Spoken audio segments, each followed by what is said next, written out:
किया था। मधु कैटल की कथा मैंने आपको सुनाई थी, थोड़ा सा स्मरण करें। सिंह शेर पे सवार होके आजा शेरा वालिए, शेर पे सवार होके आजा शेरा वालिए, शेर पे सवार होके आजा शेरा वालिए, शेर पे सवार होके आजा शेरा वालिए, सोए हुए भाग जगा जा शेरों वालिए, सोए हुए भाग जगा जा शेरा वालिए, शेर पे सवार होके आजा शेरा वालिए, शेर पे सवार होके आजा शेरा वालिए, शेर पे सवार होके आजा शेरों वालिए, शेर पे सवार होके आजा शेरा वालिए, सोए हुए भाग जगा जा शेरों वालिए, सोए हुए भाग जगा जा शेरा वालिए, शेर पे सवार होके आजा शेरों वालिए, शेर पे सवार होके आजा शेरा वालिए,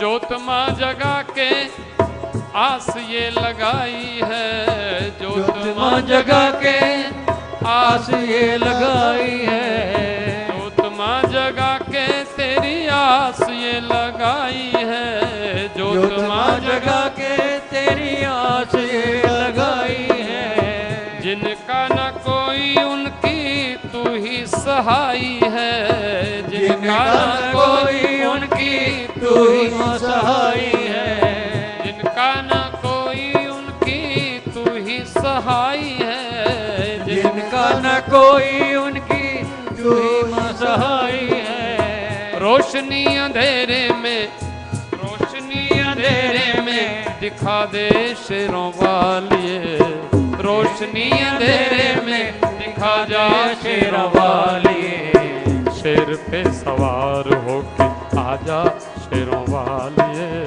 शेर पे सवार होके आजा शेरा वालिए, सोए होए भाग जगा जा शेरों वालिए, सोए हुए भाग जगा जा शेरा वालिए, शेर पे सवार होके आजा शेरों वालिए, शेर पे सवार होके आजा शेरा वालिए,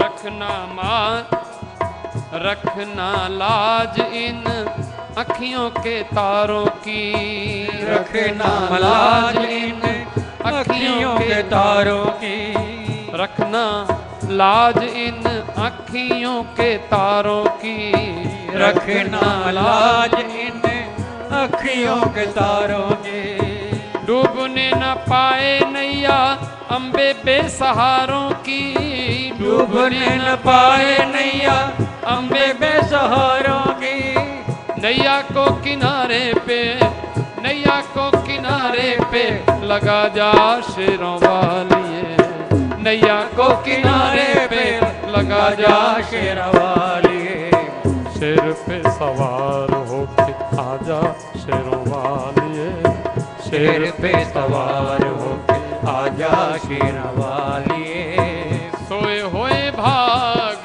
जगा जा शेरों वालिए, सोए हुए भाग जगा जा शेरा वालिए, शेर पे सवार होके आजा शेरों वालिए, शेर पे सवार होके आजा शेरा वालिए,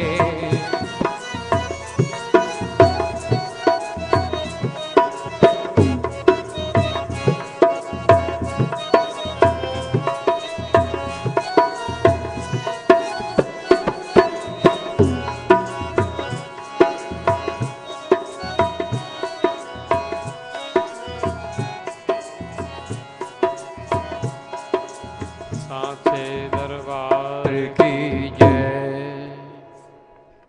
तो मैंने आपको निवेदन किया कि मधु कैटभ नाम के दो असुर, और ये असुर कैसे उत्पन्न हुए, तो इनकी कथा है कि विष्णु भगवान जब सो रहे थे तो सोते सोते उनके कानों की जो मैल होती है उससे दो असुर पैदा हो गए,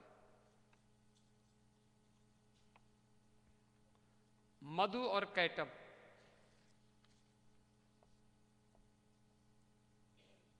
भगवान विष्णु शेषनाग की सैया पर सो रहे थे, उनके कान के मैल से ये मधु और कैटभ प्रकट हो गए, और समुद्र में ही, क्षीर सागर में ही ये जवान भी हो गए, और ये खेल रहे थे समुद्र में। दोनों भाई मन ही मन सोचने लगे कि ये समुद्र कहाँ ठहरा हुआ है, किसने इसकी उत्पत्ति की है। ध्यान करने लगे, जप करने लगे, अन्न जल छोड़ दिया, बड़ी तपस्या करी, साधना करी। 1000 साल तक इन्होंने माता जी का चिंतन किया। तो परम आराध्या भगवती जगत जननी मधु और कैटभ पर प्रसन्न हो गई, उनको वरदान देने के लिए तैयार हो गई। बेटा वरदान मांगो। मधु कैटभ ने कहा, माता जी हमें इच्छा मृत्यु का वरदान दे दो कि हमारी अपनी इच्छा के बिना हमारी मृत्यु ना हो। माता जी ने कहा, ठीक है, मेरी कृपा से जब तुम मरने की इच्छा करोगे तो तुम्हारी मृत्यु होगी। अब जब इनको वरदान मिल गया तो बड़ा अभिमान हो गया। एक दिन ब्रह्मा जी पर उनकी दृष्टि पड़ी। ब्रह्मा जी कमल के आसन पर बैठे थे। ये मधु कैटभ में तो अपार बल था। बोले, तुम कौन हो? ब्रह्मा जी बोले, भाई हम तो ब्रह्मा हैं, हमने सृष्टि बनाई है, तुम हमें नहीं जानते। बोले, तुम ब्रह्मा हो? तुम हमसे ज्यादा ताकतवर हो क्या? आओ हमारे साथ लड़ो। ब्रह्मा जी सोचने लगे कि ये तो कौन आ गए, ये दुष्ट मुझे मेरे से लड़ने के लिए। ब्रह्मा जी ने ध्यान किया। ब्रह्मा जी ने कहा, इनसे ऐसे तो लड़ा नहीं जा सकता। तो लड़ने के लिए 4 नीतियां होती हैं, साम दाम दंड भेद। सबसे पहले साम नीति होती है, शांति से कोई लड़ने आवे उसको समझा बुझा करके किसी तरह से ठीक करना चाहिए। अब अगर ऐसे भी नहीं माने तो उसको थोड़ा लोभ दे करके। दूसरा है दाम, माने उसको कुछ पैसा रुपया ले ले, लड़ाई झगड़ा ना करे तो ज़्यादा अच्छा है। लेकिन जब दोनों नीति काम नहीं करती तो फिर दंड होता है, थोड़ा सा उसको दंडित करना चाहिए। और जब तीसरी नीति भी काम नहीं करे तो फिर भेद, फिर उसको छोड़ के या तो उसको भगाओ या अपने अलग रहो, उसके पास जाना नहीं। ये अंतिम नीति है भेद नीति, साम दाम दंड भेद। ब्रह्मा जी ने सोचा कि इनके साथ कौन सी नीति का उपयोग किया जाए। पहली बात तो इनमें बल कितना है ये मुझे कुछ पता नहीं है। शत्रु का बल जब तक पता ना हो तो उसके साथ लड़ना ठीक नहीं। और फिर शेषनाग की सैया पर सोए हुए जो भगवान विष्णु हैं, इनको जगाना चाहिए। ब्रह्मा जी ने विष्णु भगवान की स्तुति की, लेकिन नींद टूटी नहीं। जब नींद नहीं टूटी तो माता जी का स्मरण किया। या देवी सर्वभूतेषु निद्रा रूपेण संस्थिता। योग निद्रा जो माता जी हैं उनका स्मरण किया। आप देखो, ध्यान करना, किसी को ज्यादा नींद आती हो तो इस तरह की स्तुतियां हैं माता जी की पूजा कि आपकी नींद कम हो सकती है। और आपको नींद ही ना आती हो तो रात्रि सूक्त का पाठ करके सो जाओ, आपको बढ़िया नींद आएगी। ये भी दुर्गा सप्तशती में रात्रि सूक्त, ये माता जी के पूजा में इतना बल है। तो योग निद्रा के ऊपर, योग निद्रा का उनके ऊपर पूरा अधिकार था। तो योग निद्रा को फिर ब्रह्मा जी ने प्रसन्न किया और ब्रह्मा जी ने माता जी की स्तुति की कि माता जी तुम तो इस जगत का कारण हो, तुम जगत को प्रकट करने वाली हो, तुमको मैं प्रार्थना करता हूँ। विष्णु भगवान को नींद आ रही है और तुम सब प्राणियों के अंतःकरण में निवास करने वाली हो, और मधु कैटभ ये हमारे वश में नहीं है। साम दाम दंड भेद कोई भी नीति मेरी काम नहीं करती, मैं इनको कैसे पराजित करूं? तो मुझे लगता है मैं आपकी शरण आया हूं। आप इनको मृत्यु, इनका संहार करो, इनको नष्ट करो।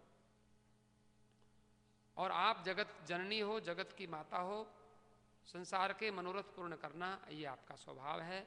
ब्रह्मा जी ने जब माता की स्तुति की तो माता जी ने तामसिक रूप, जो निद्रा देवी जो भगवान के विष्णु के शरीर में था, उसको अपने शरीर को, उसको स्वरूप को निकाला और भगवान के नारायण के शरीर से निकलकर ब्रह्मा जी की बगल में खड़ी हो गई। मधु और कैटभ के संहार के लिए योग निद्रा ने एक तामसिक रूप बनाया था।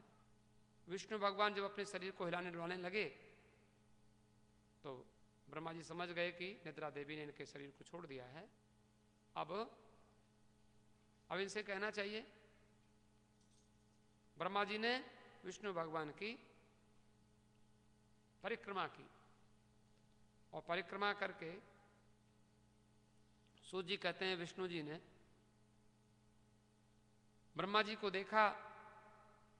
प्रजापति ब्रह्मा जी भयभीत होकर खड़े हुए हैं, डर रहे हैं। महान तेजस्वी श्री विष्णु भगवान मेघ की भांति गंभीर वाणी, भगवान विष्णु जब बोलते हैं तो थोड़ी गंभीर उनकी आवाज होती है। भगवान ने कहा ब्रह्मा जी, आप तपस्या करते हैं, संसार के रचना करते हैं, आप इतनी तपस्या छोड़कर यहां कैसे आ गए?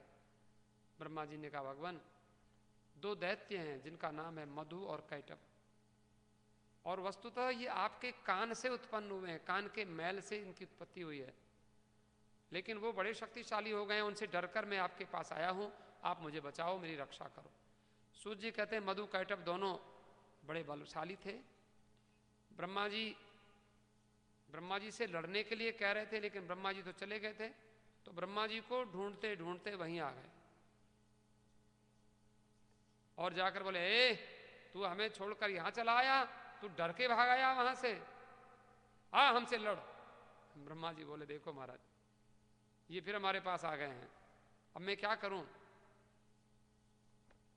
कहता है सुन, ये तेरी रक्षा नहीं कर सकता है विष्णु भगवान के लेकर। मधु कैटभ कहते तू इसके पास आया है, ये तेरी क्या रक्षा करेगा, हमसे युद्ध कर। मधु और कैटभ की इस प्रकार से बात सुनकर विष्णु भगवान बोले भाई सुनो, तुम्हारी लड़ने की इच्छा है तो ठीक है, ब्रह्मा जी से मत लड़ो, क्योंकि ब्रह्मा जी का काम लड़ने का नहीं है, लड़ने का डिपार्टमेंट हमारा है, हमसे लड़ो। विष्णु भगवान ने बोले तुझे लड़ना है तो तू लड़ ले। मधु कैटभ विष्णु भगवान से लड़ने को तैयार हो गए। जैसे कोई बहुत बड़े मतवाले पहलवान होते हैं, ऐसे पहलवानों की तरह से विष्णु भगवान का और मधु कैटभ का मल्ल युद्ध होने लगा। जैसे रेसलिंग करते हैं पहलवान लोग आपस में एक दूसरे से लड़ते, मल्ल युद्ध बोलते हैं उसको। मल्ल युद्ध होने लगा। अब वो तो दो थे, विष्णु भगवान अकेले थे। मधु को जब भगवान ने थोड़ा सा मारा पीटा, वो थक गया, तो कैटभ सामने आ गया, बोले आओ इधर मेरे पास। वो आ गया, और जब कैटभ थक गया तो मधु तब तक रेस्ट कर लेता था, वो आ जाता था, बारी बारी से लड़ते थे। अब वहां इस प्रकार से बाहु युद्ध होने लगा, मल्ल युद्ध होने लगा। 1 साल, 2 साल, 10 साल, 20 साल, 100 साल, 1000 साल, 5000 साल तक भगवान विष्णु दोनों से लड़ते रहे। लेकिन लड़ते रहे पर उनको तो भगवान हरा नहीं सके। अब भगवान ने कहा ये मरेंगे कैसे, इनको मारना चाहिए। 5000 वर्ष के बाद भी जब नहीं मरे तो उन्होंने सोचा कि क्या करना चाहिए। विष्णु भगवान ने ध्यान किया। ध्यान करके विष्णु भगवान को पता चला कि इनके पास इतनी शक्ति आई कहां से। तब ध्यान में माता जी आई। माता जी ने कहा विष्णु, इन्होंने 1000 वर्षों तक तपस्या की है और तेरे कान से ये उत्पन्न हुए हैं और मैंने इनको वरदान दिया है। तो वरदान क्या दिया है? बोले ये तुम्हारी इच्छा से नहीं मरेंगे, ये अपनी इच्छा से मर सकते हैं। इनकी जब इच्छा होगी, जब ये मरना, क्योंकि मैंने इनको इच्छा मृत्यु का वरदान दिया है, जब इनकी मरने की इच्छा होगी तब मरेंगे। भगवान विष्णु सोच रहे थे, इतने में ही माताजी भगवती योग निद्रा ने उनको दर्शन दिए और उस समय कल्याणमयी देवी आकाश में विराजमान हो रही थीं और देवी मुस्कुराकर कहने लगी, हे विष्णु, तुम देवताओं के स्वामी हो, अब तुम्हें एक बार और युद्ध